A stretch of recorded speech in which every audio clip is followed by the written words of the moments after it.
কিছুক্ষণ আগে আমরা আসরের নামাজ জামাতে পড়েছি না? আলহামদুলিল্লাহ। এই নামাজ আজকে প্রথম পড়লেন কারা কারা? হাত তোলেন। আজকে প্রথমবার নামাজ পড়লেন কারা কারা? হাত তোলেন দেখি। আচ্ছা, সবাই নামাজি, মাশাআল্লাহ। আজকের মাহফিলের প্রথম নসিহতটা অনেক হবে ইনশাআল্লাহ, যতটুকু সময় আছে আমাদের হাতে এবং আল্লাহ পাক যা তৌফিক দিবেন। প্রথম নসিহত হচ্ছে 5 ওয়াক্ত নামাজ জামাতের সাথে পড়তে হবে। রাজি আছেন?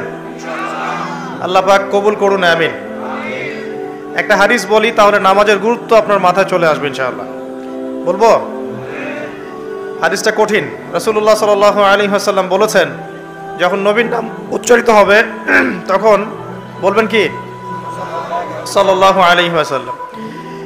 নবী সাল্লাল্লাহু আলাইহি ওয়াসাল্লাম বলেছেন, মান তারাকা সালাতাম মুতাআম্মিদান ফাকাদ কাফারা।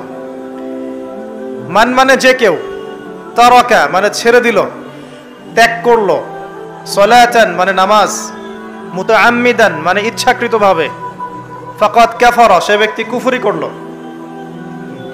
এই হাদিসটাকে আগে শুনেছেন? আলেম ওলামারা জানেন, কিন্তু আপনারা কি জানেন? মান তারাকা সালাতান মুতাআম্মিদান ফাকাদ কাফার, যে ব্যক্তি ইচ্ছাকৃতভাবে, বিনা ওজরে, কোনো ওজর নাই, ইচ্ছাকৃতভাবে নামাজ ছেড়ে দিল, ত্যাগ করলো, সে ব্যক্তি কুফরি করলো। এখন আপনি বলেন, কুফরি যে ব্যক্তি করে সে কি হয়?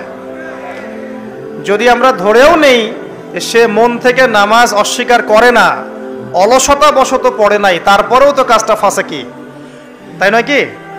আচ্ছা, তো আজকের প্রথম নসিহত হচ্ছে 5 ওয়াক্ত নামাজ মৃত্যুর আগ পর্যন্ত কেউ ছাড়বেন না।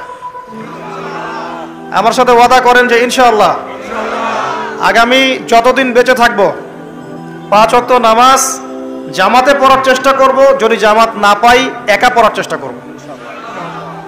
আল্লাহ পাক তৌফিক দান করুন, আমিন। আজকে যদি এই কথাটাই শুধু বাসায় নিয়ে যেতে পারেন, 5 ওয়াক্ত নামাজ আর জীবনে ছাড়বো না, আমাদের আজকের মাহফিল সফল।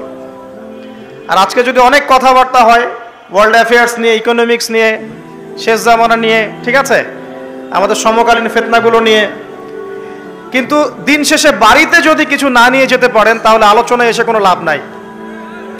এই ছবি তোলাতুলি, ভিডিও করা, হ্যাঁ, স্লোগান দেয়া, আইওয়াজ শোডাউন করার মধ্যে কোনো ফায়দা নাই। ফায়দা কিসে? কদ আফলাহা মান যাক্কাহা। আল্লাহ পাক সূরা শামসের মধ্যে বলছেন, কদ আফলাহা, সে ব্যক্তি সফল হয়ে গেল। সে ব্যক্তি সফল হয়ে গেল মানে সে জান্নাতে চলে যাবে ইনশাআল্লাহ। কে? মান যাক্কাহা, যে ব্যক্তি তার নফসটাকে, তার এই যে কলব, এটাকে পরিশুদ্ধ করতে পেরেছে, সে ব্যক্তি সফল হয়ে গেল। ওয়াকাদ খাবা মান দাসাহা, আর যে ব্যক্তি তার নফসটাকে পরিশুদ্ধ করতে পারলো না, সে ব্যক্তি ধ্বংস হয়ে গেল। নফস কিভাবে পরিশুদ্ধ হবে এটা আমাদের আজকের আলোচনার টপিক। তার আগে আমরা বলি, 5 ওয়াক্ত নামাজ ছাড়া নফস কখনো পরিশুদ্ধ হবে না। তো আজকে আমরা অনেক যদি আলোচনা করি, বাসায় কিছু নিয়ে যেতে না পারি, তাহলে আলোচনার কোনো লাভ নাই, কোনো ফায়দা নাই। মানুষকে দেখানো, তাকবীর দেয়া, এই যে আমাকে প্রোটোকল দিয়ে নিয়ে আসলেন, ঠিক আছে, ভালোবাসা ভালোবাসার জায়গায়, কিন্তু দিন শেষে যদি আমরা আল্লাহর সামনে আত্মসমর্পণ করতে ব্যর্থ হই, তাহলে এই মাহফিলগুলোর বরকত নষ্ট হয়ে যাবে। আমরা কি চাই যে মাহফিলের বরকত নষ্ট হয়ে যাক? আসরের জামাত আমরা আদায় করেছি, এই জামাত আমাদেরকে শৃঙ্খলা শিখিয়েছে, শেখায় নাই? একজন ইমাম লিড দিলেন নামাজে, আপনারা তাকে ফলো করলেন, তাই নয় কি? এটাই তো হচ্ছে মুসলিম উম্মার বৈশিষ্ট্য। মুসলিম উম্মাহ হবে শৃঙ্খলাবদ্ধ জাতি, যাদের প্রতিটা কাজ হবে সুশৃঙ্খল। আর আমাদের কাজগুলো কি এখন সুশৃঙ্খল? আমরা কিন্তু উশৃঙ্খল জীবন যাপন করি। দেখবেন ওই যে একটা হাদিস আছে শেষ জামানায়, যে নারী পুরুষের পোশাক পরবে, পুরুষ নারীর পোশাক পরবে। এই যে উশৃঙ্খলতা দেখেন না এখন শেষ জামানায়? আপনি দেখবেন এমন এক শ্রেণীর মেয়ে বের হয়েছে বাজারে, রাস্তাঘাটে, সমাজে, যারা কাপড় পরবে কিন্তু কাপড় পরেও নগ্ন থাকবে।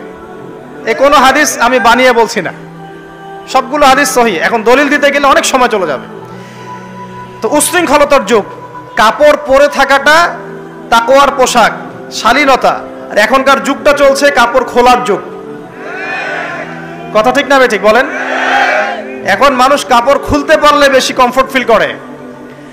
আর আপনারা জানেন না, এই মহাবিশ্বে আমাদের পিতা এবং মাতা আদম এবং হাওয়া আলাইহিমুস সালাম তাদেরকে সর্বপ্রথম কে নগ্ন করে দিয়েছিল জানেন? ফালাম্মা যাকাশ শাজারা, যখন আমাদের পিতা মাতা ওই গাছের কাছে চলে গেলেন, কোন গাছ? যেটা আল্লাহ পাক বলেছিলেন ফালা তাকরাবা হাযিহি শাজারা, ওই গাছের কাছে যখন তারা চলে গেলেন, তার ফল খেয়ে ফেললেন, বাদাত লাহুমা সাওআতিহিমা, তাদের এই যে পোশাকটা, এই পোশাকটা খুলে পড়ে গিয়েছিল এবং লজ্জাস্থান উন্মুক্ত হয়ে গিয়েছে। তো সর্বপ্রথম আমাদের পিতামাতাকে নগ্ন করে দিয়েছিল কে? ইবলিস। এখন যারা মুসলিমদের গা থেকে কাপড় খুলে ফেলতে চাচ্ছে, এরা তাহলে কার অনুসারী? দলিল কি পেয়েছেন? বানিয়ে বলি নাই, সূরা আরাফ পড়েন, পেয়ে যাবেন ইনশাআল্লাহ। কোন সূরা? সূরা আরাফ। প্রথম নসিহত প্রিয় ভাইরা, এই যুগটা হচ্ছে উচ্ছৃঙ্খলতার যুগ। এই যুগে মানুষ আল্লাহ পাকের হালালকে খুব কমই পরোয়া করে। আল্লাহর হালালকে মানুষ হারাম করে নিচ্ছে, আর আল্লাহর হারামকে মানুষ হালাল করে নিচ্ছে। আল্লাহ পাকের বিশাল একটা হারাম হচ্ছে সুদ বা রিবা, আর এখন আমাদের উপর রিবা হয়ে গেছে ওয়াজিব। নাউজুবিল্লাহ। একটা দেশ নাই যেটা সুদমুক্ত, একটা জেলা পাবেন না সুদমুক্ত, একটা গ্রাম থানা ইউনিয়ন পাবেন না সুদমুক্ত। নবীজি এই যুগের কথাই হয়তোবা বলেছেন, যে যুগে মানুষ সুদ থেকে বেঁচে থাকতে চাইলেও সুদের ছিটা ফোঁটা গিয়ে তার গায়ে লাগবে। মনে করেন আপনি একটা কনস্ট্রাকশন করেছেন, একটা সুদি প্রতিষ্ঠান থেকে লোন নিয়েছেন, এখন আপনি ওই কনস্ট্রাকশনটা ভাড়া দিয়েছেন। সেখানে মনে করেন আমি ভাড়া নিয়েছি, আমি আপনাকে মাসে মাসে ভাড়া প্রদান করছি, আপনি সেই ভাড়ার টাকাগুলো কালেক্ট করছেন, করে সেই প্রতিষ্ঠানের লোন শোধ করছেন। প্রত্যক্ষভাবে না হলেও আমি কিন্তু পরোক্ষভাবে সুদে হেল্প করছি। আমি বুঝাতে পারছি না মনে হয়। এর বাইরে 1% মানুষ এখন পৃথিবীতে নাই যে ব্যক্তি রিবা থেকে বাইরে, ইচ্ছাকৃত হোক অনিচ্ছাকৃত হোক। আর এই প্রসঙ্গ আসলে আমি 2-4টা কথা না বলে থাকতে পারি না। সেটা হলো, নবী সাল্লাল্লাহু আলাইহি ওয়াসাল্লাম বলেছেন, রিবার 73টা শাখা আছে পাপের, তার মধ্যে সবচেয়ে নিচু শাখা হচ্ছে নিজের মাকে বিয়ে করা।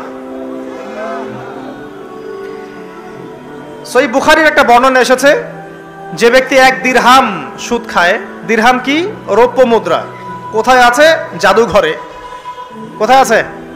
মার্কেটে আছে। রৌপ্য মুদ্রা দেখেছেন জীবনেও? স্বর্ণ মুদ্রা দেখেছেন? কোরআনে আছে, হাদিসে আছে, মার্কেটে নাই। কেন মার্কেটে নাই? কারণ পশ্চিমারা স্বর্ণ এবং রৌপ্য মুদ্রাকে হারাম করে দিয়েছে। পশ্চিমারা স্বর্ণ এবং রৌপ্য মুদ্রার ডিলিংসটাকে মার্কেট থেকে উঠিয়ে দিয়েছে। এই জন্য আপনি মার্কেটে গোল্ড কয়েন এবং সিলভার দিরহাম পাবেন না। কিন্তু আল্লাহর রাসূল সাল্লাল্লাহু আলাইহি ওয়াসাল্লামের যুগে এটা ছিল। এখন অনেক মানুষ দেখবেন বেদাত নিয়ে কথা বলে একদম ফেনা বের করে ফেলছে। অর্থনৈতিক সেকশনের বেদাত চোখে পড়ে নাই। এখন বলতে পারে এটা তো দুনিয়াবি বিষয়। বাস্তবিক অর্থে এটা দুনিয়াবি বিষয় নয়। কারণ এই পেপার মানির মধ্য দিয়ে, ইলেকট্রনিক মানির মধ্য দিয়ে আপনার সম্পদকে সিজ করে চুষে খাওয়া হচ্ছে, আপনি বুঝতে পারছেন না। এখন প্রতারণা করা কি জায়েজ না জায়েজ? শোয়েব আলাইহিস সালামের নাম শুনেছেন? একটা কম ছিল মাদিয়ানে, শোয়েব আলাইহিস সালামের কম। এই কম সম্পর্কে আল্লাহ পাক যখনই কথা বলেছেন তখনই তাদের একটা দোষ উল্লেখ করেছেন। সেটা কি? সেটা হচ্ছে যে তোমরা অন্যায়ভাবে মানুষের সম্পদ আত্মসাৎ করো না। তোমরা অন্যায়ভাবে মানুষের সম্পদ আত্মসাৎ করো না। এই কাজটা করতো শোয়েব আলাইহিস সালামের কম, এবং তারা মাপে কম দিত, জনগণের অর্থ সম্পদ লুটে পুটে খেত। আল্লাহ রাব্বুল আলামিন তাদেরকে ভূমিকম্প দিয়ে ধ্বংস করে দিয়েছে। এখন এই পুরো মনিটারি সিস্টেম যেটা চলছে, এর মধ্য দিয়ে গরিব যে দেশগুলো আছে, স্বল্প উন্নত দেশ বা মধ্যম পর্যায়ের দেশ বা আরও নিম্ন পর্যায়ের অর্থনৈতিক সেকশনে, তাদের রক্তগুলো চুষে চুষে খেয়ে একটা সভ্যতা আজকে বিশাল বিশাল অট্টালিকা নির্মাণ করেছে। এই যে অন্যের রক্ত চুষে নিজে বড়লোক হওয়া, এটা কি হালাল না হারাম? এ কারণেই এই মনিটারি সিস্টেমের মধ্যে হারাম আছে। এই যুগটা সেই যুগ যেখানে মানুষ আল্লাহর হারামকে হালাল করে নিয়েছে আর হালালকে হারাম করে নিচ্ছে। রিবা একটা টাটকা হারাম, আমরা এটাকে হালাল করে ফেলেছি। এখন এই হাদিসগুলো শুনলে আমাদের গায়ের মধ্যে দাগও কাটে না, অন্তরটা কেঁপে ওঠে না, আমাদের কলবে কোনো নড়া দেয় না। নবী সাল্লাল্লাহু আলাইহি ওয়াসাল্লাম বলছেন, 1 দিরহাম যে ব্যক্তি সুদ খেয়েছে সে যেন 36 বার জেনা করেছে। কতবার? আমি হাদিসটা বানিয়ে বললাম কি বললাম না, আপনারা আলেমদেরকে জিজ্ঞাসা করবেন, বাসায় গিয়ে অবশ্যই জিজ্ঞাসা করবেন। যদি দেখেন হাদিস ঠিক আছে, সহি, তাহলে আল্লাহর ওয়াস্তে এখন যেমন তওবা করলেন আমি 5 ওয়াক্ত নামাজ ছাড়বো না, ঠিক আমার সাথে আবার তওবা করেন যে সারা জীবন সুদ খাবো না ইনশাআল্লাহ। নবী সাল্লাল্লাহু আলাইহি ওয়াসাল্লাম 4 শ্রেণীর মানুষকে অভিশাপ করেছেন। 1 শ্রেণী যে সুদ খায়, 2 নাম্বার যে দেয়, 3 নাম্বার যে সাক্ষী থাকে, 4 নাম্বার যে লিখে রাখে। এখন আপনি বলেন এই পুরো মনিটারি সিস্টেমের মধ্যে এই 4 শ্রেণীর মানুষ আছে না? কোনো না কোনোভাবে আমরা এর সাথে সম্পৃক্ত নই কি? সম্পৃক্ত। অতএব আল্লাহর এই বাণীকে যদি ভয় করেন, কোন বাণী? আল্লাহ পাক বলছেন ইয়া আইয়ুহাল্লাযীনা আমানু, হে মুমিনগণ, ইত্তাকুল্লাহ, তোমরা আল্লাহকে ভয় করো, ওয়া যারু মা বাকিয়া মিনার রিবা ইন কুনতুম মুমিনিন, তোমরা সুদের অবশিষ্ট অংশগুলো ছেড়ে দাও যদি প্রকৃতপক্ষে তোমরা মুমিন হয়ে থাকো। ওয়া ইল্লাম তাফআলু, তোমরা যদি সুদ না ছাড়ো, আল্লাহর হুঁশিয়ারি শোনেন, যদি তোমরা সুদ না ছাড়ো, ফাযানু বিহারবিন মিনাল্লাহি ওয়া রাসূলিহি, তাহলে আল্লাহ এবং তার রাসূলের সাথে যুদ্ধের ঘোষণা শুনে রাখো। আল্লাহ এবং তার রাসূলের বিপক্ষে যুদ্ধ করে কেউ জান্নাতে যাবে? কেউ কবরের আযাব থেকে বাঁচতে পারবে? কেউ হাউজে কাউসারের পানি পাবে? আল্লাহ এবং তার রাসূলের সাথে যুদ্ধ করে কেউ টিকতে পারবে? আপনার কি তাই মনে হয়? যদি মনে হয় তাহলে দিব্যি সুদ খান, কোনো সমস্যা নেই। আর যদি মনে হয় যে আল্লাহ এবং তার রাসূলের সাথে যুদ্ধ করে আমি পার পাবো না, আল্লাহ এবং তার রাসূলের বিরুদ্ধাচরণ করে আমার কবর টিকবে না, কারণ আমি একটা কথা বারবার বলি আপনাদেরকে যে আল্লাহ ছাড়া আমাদের আপন বলতে কেউ আছে? একাই এসেছেন পৃথিবীতে, একাই যেতে হবে। আপনার খ্যাতি, আপনার অর্থনৈতিক খ্যাতি, অর্থের প্রতিপত্তি, আপনার ক্ষমতার দাপট, আপনার ধর্মীয় দাপট, কোনো কিছুই, ফ্যান ফলোয়ার্স, কেউ আপনার সাথে কবরে যাবে না। মনে করেন আমি আসছি, আপনারা সবাই স্লোগান দিচ্ছেন, কথার কথা, আপনারা আমাকে ভালোবাসেন, বা একজন পলিটিশিয়ান আসছে, আপনারা সবাই স্লোগান দিচ্ছেন, ভালোবাসেন তাকে।